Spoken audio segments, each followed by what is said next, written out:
Бұл жерде Тоқаев осы Нұр Отан партиясынан егер елде саяси жылым жасаймын десе, саяси доданы қыздырамын десе, демократияның даңғыл жолына елді түсіремін десе, саяси реформа жасаймын дейтін болса, Тоқаев кеше осы Нұр Отан партиясының төрағалығынан бас тартып, тіпті төрағалықтан ғана емес, мүшеліктен шығып айту керек еді. Мен міне ешқандай партияға мүше болмаймын, ешқандай партияға бүйрегім бұрмайды.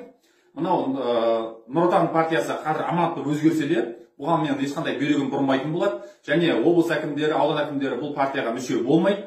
Бұл партияны бұрынғыдай әкімшілік ресурстарды қолданбайды деп нақты айту керек. Мен бейтарап қаламын, мен елдің президенті болып қаламын деп нақты айту керек еді. Және өде беру керек халыққа.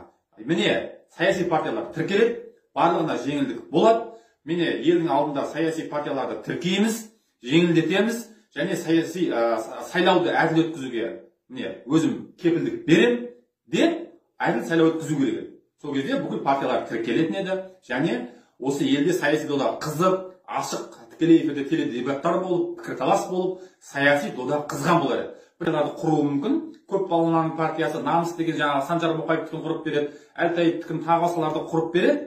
Жаңағы Болат Әбілов бар, жаңағы билікпен ауыз жаласқан Нұрлан Нығматуллиннің сыбайласы. Болмаса кешегі қартайған шағында енді ғана ес жиғандай болып өлген арыстан тепкілеп жүрген Назарбаев жамандауды бастаған Олжас Сүлейменовтер бар. Кешегі ресейдің әскер кіргізуді қолдаған Тоқтар Әубәкіровтер бар. Осыларға партия құрып беріп, соларды парламентке кіргізіп, әртүрлі бір айла әрекеттер жасауы мүмкін. Бірақ біздің демократиялық партияны тіркемеуге әрекет жасайды.